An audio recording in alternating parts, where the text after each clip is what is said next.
یا رسول اللہ وعلی آلہ و صحبہ یا حبیب اللہ۔ یہ ہمارا جو ہوتا ہے درس حدیث پاک ہوتا ہے مشکوٰۃ شریف کا، تو گزشتہ جو ہمارا درس تھا اس کے اندر مسجد کے اندر میں نے یہ بات بتائی تھی۔ ہمارا یہ جو درس ہے الحمدللہ تعالی ہمارے کچھ بیرون ممالک کچھ دوست ہوتے ہیں وہ بھی بڑی توجہ کے ساتھ سنتے ہیں، تو حدیث نمبر یعنی شروع سے لے کر ابتدا پہلی حدیث سے لے کر ہم غالباً حدیث نمبر 150 تک پہنچ چکے ہیں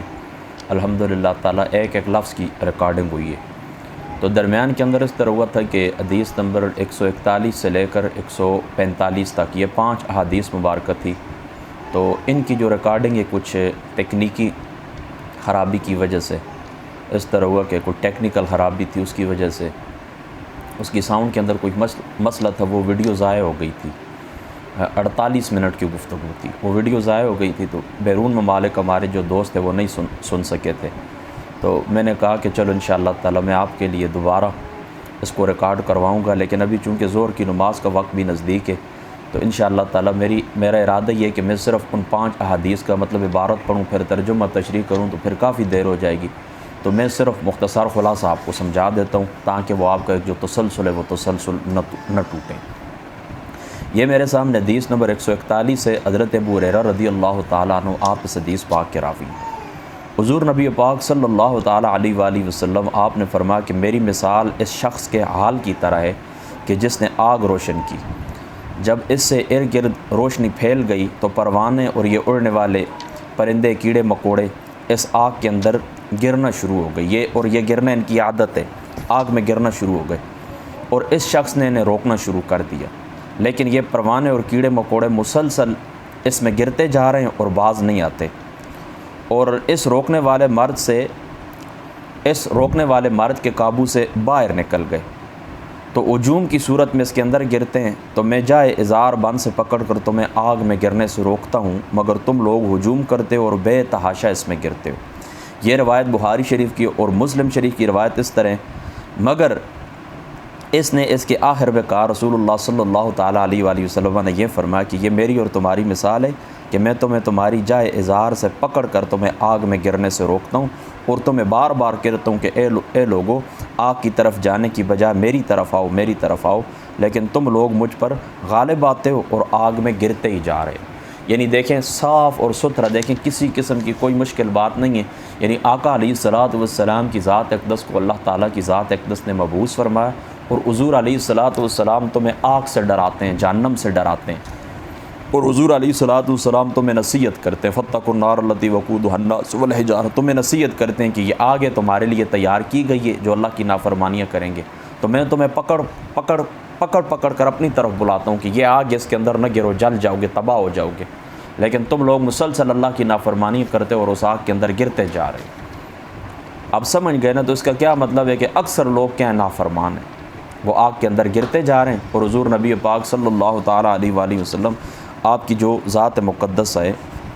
آپ ان کو آگ میں گرنے سے روکتے ہیں۔ یہ حدیث نمبر 141 کا خلاصہ۔ آگے بڑی حدیث نمبر 142، اس کا خلاصہ یہ ہے، بلکہ اس کے ساتھ ہے تیسری روایت بھی میں ملا کے دونوں کا خلاصہ آپ کو سمجھاتا ہوں، وہ بھی بخاری شریف کی روایت ہے، کہ یہاں پر اس حدیث پاک کے اندر حضور علیہ الصلوۃ والسلام نے قلوب کی مثال بیان فرمائی ہے زمین سے۔ قلوب کو حضور علیہ الصلوۃ والسلام نے تشبیہ دیے زمین سے۔ کس طرح؟ اب دیکھیں زمین کی 3 قسمیں ہوتی ہیں، ایک زمین وہ ہوتی ہے جو نرم ہوتی ہے،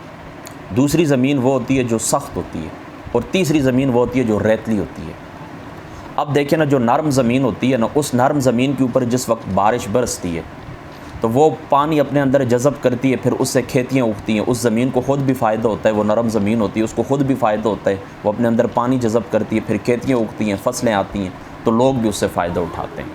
تو یہ وہ بندہ ہے کہ جس کا دل، جس کا قلب نرم ہے، تو حضور علیہ الصلوۃ والسلام جو ہدایت لے کر آئے اس کی مثال بارش کی ہے۔ تو اس نرم زمین کے اوپر، یعنی دل کی، قلوب کی نرم زمین کے اوپر جس وقت وہ بارش برستی ہے تو اندر جذب ہوتی ہے، یعنی حضور جو ہدایت لے کر آئے وہ بندہ اپنے اندر جذب کرتا ہے، علم حاصل کرتا ہے دین کا، تو اس کا دل نور و نالا نور ہوتا ہے۔ العلم نور، علم کیا ہے؟ نور ہے۔ تو پھر وہ خود بھی فائدہ اٹھاتا ہے، یعنی اپنی حفاظت بھی کرتا ہے، اپنے آپ کو اپنی آل کو بھی جہنم سے بچاتا ہے، اور اس کے ساتھ اٹھنے بیٹھنے والے لوگ ہیں وہ لوگوں کو دعوت دیتا ہے، ان کو بھی بچاتا ہے۔ اور دوسری زمین وہ ہوتی ہے کہ جو شور ہوتی ہے، مطلب سخت زمین ہوتی ہے، اس کے اندر پانی جذب نہیں ہوتا۔ تو یہ وہ لوگ ہیں کہ جن کے دل سخت ہیں، ان کے اندر پانی جذب نہیں ہوتا۔ لیکن وہ جو زمین ہوتی ہے نا جو سخت ہوتی ہے، اس کے اندر تو پانی جذب نہیں ہوتا لیکن باہر کھڑا ہو جاتا ہے، یعنی اس زمین کے اوپر پانی ٹک جاتا ہے، اندر جذب نہیں ہوتا۔ تو کیا ہوتا ہے، یہ جو چرند پرند آتے ہیں، یہ جو جانور آتے ہیں، تو یہ پانی وہاں سے پی لیتے ہیں، کچھ لوگ پانی بھر کے چلے جاتے ہیں۔ تو یہ وہ شخص ہے کہ جس نے علم تو حاصل کیا لیکن دل کی سختی کے باعث اس نے خود کوئی فائدہ اٹھایا نہیں، علم سے اپنی روش سے باز نہیں آیا۔ لیکن حضور علیہ السلام جو ہدایت لے کر آ گئے نا، وہ ہدایت اس نے حاصل کی ہے لیکن خود اس کو کوئی فائدہ نہیں ہوا، لوگ اس سے فائدہ اٹھا کے چلے گئے۔ یہ بے علم قسم، بے عمل قسم کے جو لوگ ہوتے ہیں نا، یہ ان کی مثال ہے۔ یعنی بے عمل آدمی کیا ہوتا ہے، اس کو علم حاصل ہوتا ہے نا، بندہ پڑھ لیتا ہے، کچھ معلومات اس کو حاصل ہو جاتی ہیں کہ سچ کیا ہے، جھوٹ کیا ہے، جنت کیا ہے، دوزخ کیا ہے، اچھائی کیا ہے، برائی کیا ہے، لیکن خود اس کا کچھ بھی عمل اس کے اوپر نہیں ہوتا۔ جس طرح وہ حدیث پاک پیچھے غالباً گزر گئی ہے نا کہ حضور علیہ الصلوۃ والسلام نے فرمایا کہ یہ جو کچھ زبان سے کہتے ہیں وہ کرتے نہیں ہیں، اور جن کاموں کے کرنے کا ان کو حکم دیا وہ نہیں کرتے ہیں، اور جن کاموں سے ان کو روکا جاتا ہے وہ کرتے ہیں، جن کاموں کو حکم نہیں دیا جاتا وہ کرتے ہیں، یعنی اپنے علم کے اوپر بالکل عمل نہیں کرتے۔ تو یہ بے عمل قسم کے لوگ ہوتے ہیں، ان کی مثال اس زمین کے ساتھ دی گئی ہے کہ ان کے دل سخت ہوتے ہیں، یہ دوسروں کو تو ان سے کچھ فائدہ ہو جاتا ہے لیکن اپنے آپ کو کوئی فائدہ نہیں پہنچا۔ اور تیسری وہ ریتی زمین ہوتی ہے، ریتی زمین کے اندر بارش نہ زمین کو فائدہ دیتی ہے نہ باہر سے جو آنے والے لوگ ہوتے ہیں۔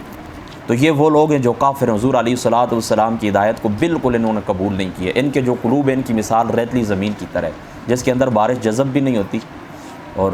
وہ نہ کوئی فصل اگاتی ہے، نہ اس کے اندر پانی ٹک جاتا ہے کہ کوئی دوسرا فائدہ اٹھائے۔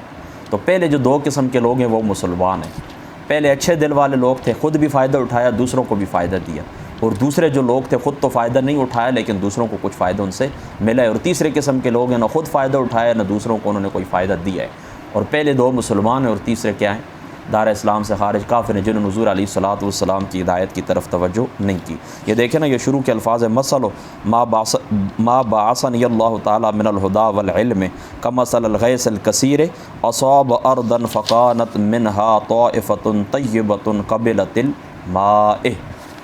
یہ حدیث پاک ہے، ٹھیک ہے، اس کا خلاصہ میں نے آپ کو سمجھا دیا۔ یہ حدیث پاک ہے، ایک حدیث نمبر 142۔ بس یہ یاد رکھنا، لوگوں کی تین قسمیں، ٹھیک ہے، خود بھی فائدہ اٹھاتے ہیں، دوسروں کو بھی دیتے ہیں، وہ ہیں۔ دوسرے صرف آپ فائدہ نہیں اٹھاتے، دوسروں کو فائدہ مل جاتا ہے۔ اور تیسرے وہ ہیں کہ خود بھی ڈوبتے ہیں اور دوسروں کو بھی ڈبا دیتے ہیں۔ یہ اس حدیث پاک کا خلاصہ ہے۔ آگے دیکھیں حدیث نمبر 143 ہے، اس کا خلاصہ کیا ہے؟ حضرت ام المؤمنین حضرت عائشہ صدیقہ رضی اللہ تعالیٰ عنہا فرماتی ہیں، تلا رسول اللہ صلی اللہ علیہ وآلہ وسلم، حضور علیہ الصلوۃ والسلام نے تلاوت فرمائی، هو الذی انزل علیک الکتاب منہ آیات محکمات۔ یہ جو قرآن پاک کی آیت ہے نا، تو وقرأ الی ما یذکر الا اولو الالباب، قالت قال رسول اللہ صلی اللہ علیہ وسلم فاذا رأیت، وعند مسلم، یعنی مسلم شریف کے الفاظ یہ ہیں، رأیتم الذین یتبعون ما تشابہ منہ فاولئک الذین سماہم اللہ فاحذروہم۔ یہ متفق علیہ روایت ہے، ٹھیک ہے۔ حضرت ام المؤمنین فرماتی ہیں کہ حضور علیہ الصلوۃ والسلام نے آیت تلاوت کی کہ یہ جو قرآن پاک ہے نا، بلکہ میں آپ کو اپنے الفاظ میں سمجھا دیتا ہوں۔ دیکھیں قرآن پاک کی تین آیات بینات ہیں، تین قسم کے آیات قرآن پاک کے اندر، ایک حروف مقطعات جس کو آپ کہتے ہیں، اور یہ بھی متشابہ آیات کے ساتھ جا کر لاحق ہو جاتی ہیں، اور دوسرے ہیں محکمات، اور تیسری ہیں متشابہات۔ محکمات وہ ہوتی ہیں کہ جن کے اندر اللہ تعالیٰ حکم بالکل واضح کر کے دے دیتا ہے، یعنی واقیم الصلاۃ وآتوا الزکوٰۃ، یہ کیا ہے محکمات میں سے، کسی قسم کا کوئی شک نہیں، شرک نہیں کرنا، اللہ تعالیٰ کی ذات اقدس کے ساتھ شرک نہیں کرنا، ان الشرک لظلم عظیم، شرک بہت بڑا گناہ ہے۔ تو نماز کا، زکوٰۃ کا، روزوں کا، یا ایھا الذین آمنوا کتب علیکم الصیام کما کتب علی الذین من قبلکم لعلکم تتقون، روزوں کا جو حکم ہے، یہ ساری باتیں محکمات میں سے، یہ آیات بینات محکمات میں سے بالکل واضح، کسی قسم کا ان کا دوسرا معنی ہے یا نہیں، نہ نماز کا کوئی دوسرا معنی ہے، جو نماز ہم پڑھتے ہیں سے یہی مراد ہے، جو زکوٰۃ ہم، کسی قسم کے دوسرے معنی کا یہ آیات بینات احتمال نہیں رکھتی۔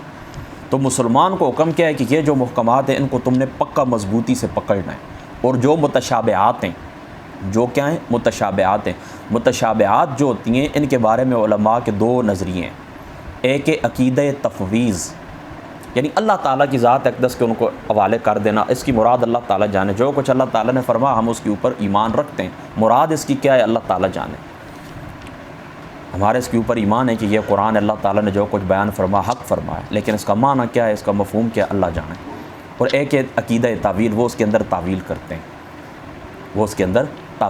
ہیں، تو متشابہات کے پیچھے ہمیں پڑھنے سے منع کیا گیا ہے، محکمات کے اوپر یہ حکم دیے گئے کہ محکمات کے اوپر آپ عمل کریں، اور متشابہات سے ہمیں بچنے کو حکم دیے کہ اس کے اندر نہ پڑھیں، اور اس میں بھی علماء کے دو نظریات ہیں کہ جو متشابہات ہوتی ہیں ان کا معنی کوئی جانتا ہے یا نہیں جانتا۔ ایک گروہ کا نظریہ یہ ہے کہ جو صاحب علم لوگ ہوتے ہیں، متقی لوگ ہوتے ہیں، اور بڑی گہرا ان کا علم ہوتا ہے، تو وہ جانتے ہیں، اس کا معنی جانتے ہیں متشابہات کو۔ اور ایک گروہ یہ کہ ان کی مراد اللہ تعالیٰ، ایک گروہ کا عقیدہ یہ نظریہ یہ کہ ان کی مراد اللہ تعالیٰ کی ذات اقدس کے سوا کوئی نہیں جانتا۔ اب آپ بات سمجھ گئے نا؟ تو سادی سی بات یاد رکھیں، جن لوگوں کے دلوں کے اندر ٹیڑھا پان ہوتا ہے نا، کجی، ان کا مطلب فتنہ اور فساد ہوتا ہے، تو وہ متشابہات کے پیچھے پڑتے ہیں۔ مقصد کیا ہوتا ہے؟ مقصد یہ ہوتا ہے کہ یہ لوگ شک کے اندر مبتلا ہو جائیں، ان کا یہ مقصد، یعنی تحقیق مقصد نہیں ہوتا، علم کی نئی راہیں کھلیں یہ مقصد نہیں ہوتا، حق واضح ہو جائے یہ مقصد نہیں ہوتا۔ مقصد کیا ہوتا ہے؟ مقصد ہوتا ہے لوگوں کو شک و شبہ کے اندر مبتلا کرنا۔ تو حضور نبی پاک صلی اللہ تعالیٰ علیہ وآلہ وسلم کی ذات اقدس نے فرمایا کہ جب تم ان لوگوں کو دیکھو جو متشابہات کی پیروی کرتے ہیں، تو فرمایا کہ یہ وہ لوگ ہیں کہ جن کو اللہ تعالیٰ نے کجرو قرار دیا ہے، ٹیڑھا قرار دیا ہے، تو فرمایا ایسے لوگوں سے بچ کر رہو، ایسے لوگوں سے بچ کر رہو۔ اب ایک بات اور بھی یاد رکھنا ہے، دیکھیں ایک متشابہات وہ ہوتی ہیں کہ جو ایک اعتبار سے تو متشابہ ہوتی ہیں، مشکل ہوتی ہیں، لیکن ایک اعتبار سے ان کا معنی واضح ہوتا ہے، تو یہاں پر اس کا ذکر نہیں ہے، بلکہ دوسری قسم متشابہ کی جو ہوتی ہے کہ جس میں کسی بھی اعتبار سے معنی کی وضاحت نہیں کی جا سکتی، تو یہاں پر جو اللہ تعالیٰ فرماتے ہیں نا کہ آپ متشابہات کے پیچھے نہ پڑیں، اور جو لوگ پڑھتے ہیں ان کو اللہ تعالیٰ نے کجرو قرار دیا ہے، تو یہاں پر یہ مراد ہے، یہاں پر یہ لوگ مراد ہیں۔ تو سادی سی بات ہے، ان لوگوں کو جو دیکھیں نا، جو محکمات جن کے کاموں کا کرنے کا حکم دیے گیا، جو تمہاری سمجھ کام کرتی اس کے اوپر عمل نہیں کرتے، اور جن چیزوں کو اللہ تعالیٰ نے اپنا راز قرار دیا ان کے پیچھے پڑتے ہیں، مقصد ان کا کیا ہوتا ہے؟ لوگوں کو گمراہ کریں۔ تو ایسے لوگ جہاں پر بھی آپ دیکھیں نا تو ان سے بچ کر رہے ہیں، دیکھیں نا قرآنی علوم کے جو ماہر ہوتے ہیں وہی عام سادہ آدمی جو جاہل آدمی ہوتا ہے وہ تو ایسے نہیں کرتا نا، تو یہاں سے وہ لوگ بھی سبق لیں کہ جو ہر داڑھی پگڑی اور محراب اور ممبر اور مسجد اور مدرسہ اور خانقاہ جبہ قبہ ان کا لحاظ کر کے کہتے ہیں کہ یہ لوگ بڑی عظمت والے ہیں، بڑی رفت والے ہیں، کیا کہیں وہ بھی علماء ہیں۔ دیکھیں اللہ تعالیٰ کے رسول خود فرماتے ہیں کہ ایسے لوگوں سے آپ بچ کر رہے ہیں۔ اور یہاں پر ایک سوال بھی ذہن کے اندر پیدا ہوتا ہے کہ پھر متشابہات کا معنی اللہ تعالیٰ نے اپنے پاس رکھا ہے، اس سے کیا مراد تھی؟ یعنی اللہ تعالیٰ کی ذات اقدس نے اس کا معنی واضح کیوں نہیں کیا؟ تو اس کی وجہ یہ تھی کہ تاکہ عجز اور شکستگی معلوم ہو آپ کو اپنی، یعنی ہر بات ہی آپ کے علم کے اندر آ جائے تو پھر آپ کیا کریں گے؟ آپ کے اندر آپ کی وہ گردن اکڑی رہے گی، تو شکستگی آ جائے، آپ کو اپنا عجز معلوم ہو جائے کہ ہم عاجز ہیں، ہم مسکین ہیں، اللہ تعالیٰ کی ذات اقدس کے پاس علم کامل ہے، تاکہ تم لوگوں کو اپنی شکستگی، اپنی عاجزی معلوم ہو۔ اور بھی بڑی حکمتیں، بہرحال سب سے بڑی حکمت یہی ہے کہ بندے کی شکستگی ظاہر کرنا، بندے کی عاجزی ظاہر کرنا کہ تم اللہ تعالیٰ کی ذات اقدس کے محتاج ہو، ٹھیک ہے نا؟ اس میں بھی کوئی مشکل بات بھی نہیں ہے۔ آگے بڑھیے، حدیث نمبر 144، حضرت عبداللہ ابن عمر رضی اللہ تعالیٰ عنہ آپ اس حدیث پاک کے راوی کہتے ہیں، حجرت الی رسول اللہ صلی اللہ علیہ وسلم یوما فسمع اصوات رجلین اختلفا فی آیۃ فخرج علینا رسول اللہ صلی اللہ علیہ وسلم یعرف فی وجہ الغضب۔ فرماتے ہیں کہ ایک دن میں دوپہر کے وقت حضور کی خدمت میں تھا تو دو آدمیوں کی حضور نے آوازیں سنی، تو جو ایک آیت کے اندر اختلاف کر رہے تھے، اللہ اکبر، تو فرماتے ہیں کہ فخرج علینا رسول اللہ صلی اللہ علیہ وسلم، حضور علیہ الصلوۃ والسلام باہر نکلے، یعرف فی وجہ الغضب فقال انما هلك من كان قبلكم باختلافهم فی الکتاب۔ حضور علیہ الصلوۃ والسلام کے چہرہ مبارک کے اوپر جلال تھا، اور حضور نے فرمایا کیا کرتے ہو تم لوگ، تم سے پہلے لوگ اسی وجہ سے ہلاک ہوئے کہ وہ کتاب کے اندر اختلاف کرنے والے لوگ تھے، وہ کتاب کے اندر کیا کرنے والے لوگ تھے؟ اختلاف کرنے والے لوگ۔ یہاں پر دو باتیں آپ نے ذہن کے اندر رکھنی ہیں۔ اختلاف ایک وہ ہوتا ہے کہ جو شک اور شبہ کے اندر، جس طرح پیچھے میں آپ کو بتا کے آ گیا ہوں کہ متشابہات کی پیروی کرتے ہیں تاکہ لوگوں کو شبہ کے اندر ڈالے، تو اختلاف کی دو قسمیں ہوتی ہیں۔ ایک اختلاف کیا جاتا ہے اس وجہ سے کہ وہ اختلاف رحمت ہوتا ہے، اس اختلاف کے اندر علم کی راہیں کھلتی ہیں، اس اختلاف کے اندر تحقیق کی راہیں کھلتی ہیں، اس اختلاف کے اندر حق واضح ہوتا ہے، یہ مقصد ہوتا ہے۔ تو ایسا علم، ایسے اختلاف کو حضور علیہ الصلوۃ والسلام نے رحمت قرار دیا ہے۔ اختلاف امتی رحمت، ایسے اختلاف کو حضور علیہ السلام نے رحمت قرار دیا ہے۔ اور دوسرا وہ اختلاف جو ہوتا ہے فساد کے لیے، جو ہوتا ہے لوگوں کو گمراہ کرنے کے لیے، جو جھگڑے کے اندر انسان کو مبتلا کرتا ہے اور انسان کو فسق تک لے کر چلا جاتا ہے، فجور تک لے کر چلا جاتا ہے، بدعت تک لے کر چلا جاتا ہے۔ جیسے مثال کے طور پر دیکھیں نا، کلام اللہ تعالیٰ کا جو قرآن ہے، اس کے متعلق جھگڑا کرنا کہ یہ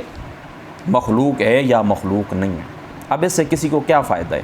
ہم تو یہ عقیدہ رکھتے ہیں کہ قرآن لفظاً مخلوق ہے اور نفساً مخلوق نہیں، ہمارا تو یہ عقیدہ ہے۔ اور اسی عقیدے کی وجہ سے حضرت امام احمد ابن حنبل رضی اللہ تعالیٰ عنہ طبقات ابن سعد کو اٹھا کے دیکھیں، آپ نے کوڑے کھائے تھے، آپ کو کوڑے پڑے ہیں، آپ نے قید کی جو سختیاں ہوتی ہیں وہ برداشت کی ہیں، خلیفہ کی طرف سے آپ کو بڑی عباسی دور کے اندر آپ کو بڑی تکلیف دی گئی ہے۔ تو اس قسم کے جو اختلاف ہوتے ہیں نا، ان کا مقصد کیا ہوتا ہے؟ فتنہ وبا کرنا، لوگوں کے ایمان کے اوپر ڈاکہ ڈالنا۔ تو ایسے اختلاف منع ہے کتاب کے اندر، یہ بات یاد رکھیں۔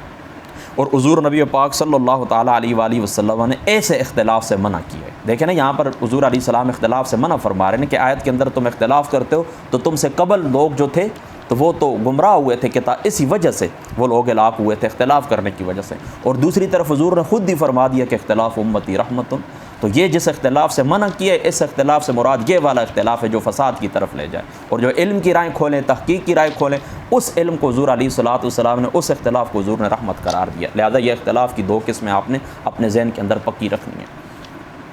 ایک چھوٹی سی مثال بھی چلتے چلتے دے دوں، چونکہ وقت بھی بڑا مختصر ہے، کہ دیکھیں نا، رفع یدین کو آپ لے لیں، بخاری شریف کے اندر دونوں روایتیں موجود ہیں۔ حضرت عبداللہ ابن مسعود کی روایت ہے کہ بس ایک ہی دفعہ حضور علیہ السلام افتتاح کے وقت رفع یدین فرماتے تھے، پھر نہیں فرماتے تھے۔ اور حضرت عبداللہ ابن عمر رضی اللہ تعالیٰ عنہ آپ پھر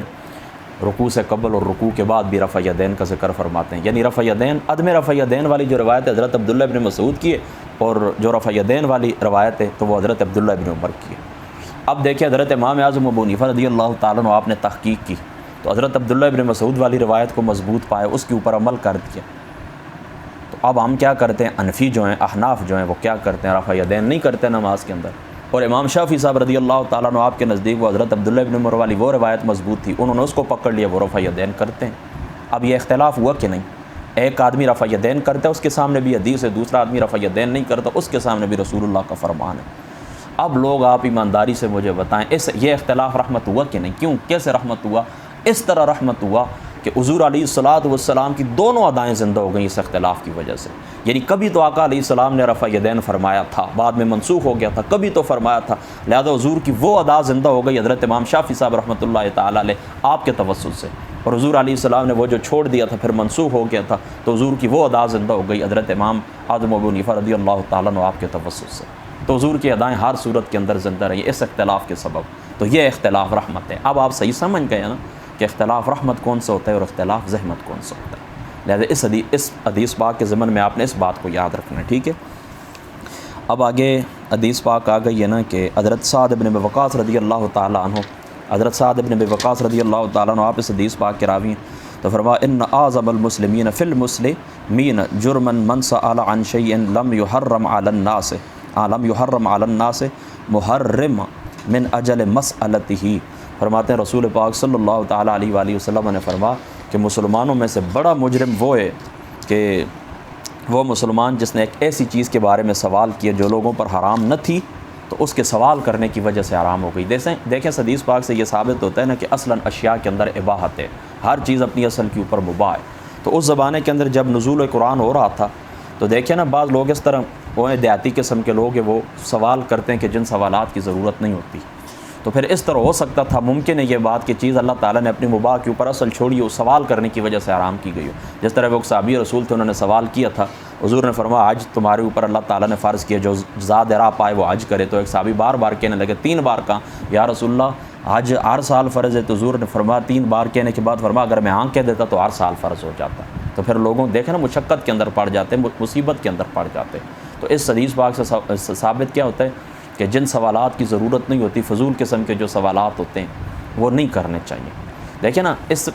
وہ جو پنیر والی حدیث پاک جامع ترمذی شریف کے اندر جس میں گھی و پنیر کا ذکر، اس میں آخر میں حضور علیہ الصلوۃ والسلام نے فرمایا نا کہ حرام بھی ظاہر ہے بین واضح ہے جو اللہ تعالیٰ نے حرام کیا، اور حلال بھی بین واضح ہے اللہ تعالیٰ نے جو حرام کیا وہ بالکل واضح ہیں، اور جن چیزوں سے اللہ تعالیٰ کی ذات اقدس نے خاموشی اختیار فرمائی فرماتے وہ معاف ہیں۔ حلال بھی واضح ہے، حرام بھی واضح ہے، اور جو اللہ تعالیٰ کی ذات اقدس نے جانتے ہیں، علم رکھنے کے باوجود اللہ تعالیٰ نے خاموشی فرمائی ہے تو وہ چیزیں تو کیا ہیں، مباح ہیں۔ لہذا اب مباح چیزوں کے متعلق بار بار کوئی سوال کرے تو پھر اللہ تعالیٰ حکم نازل کر دے کہ یہ حرام ہو گئی ہے، تو پھر ظاہری سی بات ہے کہ انہوں نے مسلمانوں کو، اس شخص نے مسلمان کا نقصان کیے، تو حضور علیہ الصلوۃ والسلام نے فرمایا کہ پھر وہ بڑا مجرم ہے۔ اور آج کے زمانے کے اندر بھی بس یہ بات یاد رکھیں، جن چیزوں کی ضرورت نہیں ہوتی وہ سوال نہیں کرنے چاہیے، نہ گھر والوں سے، نہ استاد پیر سے۔ بس دیکھیں نا آپ کی ایک زندگی کی ایک روٹین چل رہی ہے، آپ کو کسی قسم کی کوئی ضرورت نہیں ہے، کوئی پریشانی نہیں ہے، تو پھر کیا ضرورت ہے کہ خواہ مخواہ فرضی سوالات بندہ وہ 100 سال پیچھے جا کے اس طرح کیا ہوگا، پھر یہ کیا ہوگا، پھر یہ کیا ہوگا، جن کی ضرورت نہیں ہوتی۔ ہاں پیش آمدہ جو سوال آتا ہے ذہن کے اندر جو کھٹک ہوتی ہے وہ ضرور فاسألوا اہل الذکر ان کنتم لا تعلمون، لیکن جن چیزوں کی ضرورت نہیں ہوتی ویسے ہی فرضی، دیکھیں نا فقہائے کرام کے اوپر اللہ تعالیٰ کی ذات اقدس رحمت فرمائے، انہوں نے بھی اسی طرح کی، ٹھیک ہے بہت فائدہ بھی ہوا ہے، لیکن بعض مقامات کے اوپر پھر سخت لغزشیں بھی ہوئی ہیں کہ وہ فرضی بال کی کھال اتارنا اور فرضی سوالات قائم کر کے پھر آخر کار کچھ ایسی باتیں تھیں کہ جو ان سے سرزد ہوئی، اللہ تعالیٰ کی ذات اقدس ان کی مغفرت فرمائے۔ تو یہ فضول قسم کے سوالات سے بچنا چاہیے، اللہ تعالیٰ کی ذات اقدس عمل کی توفیق عطا فرمائے۔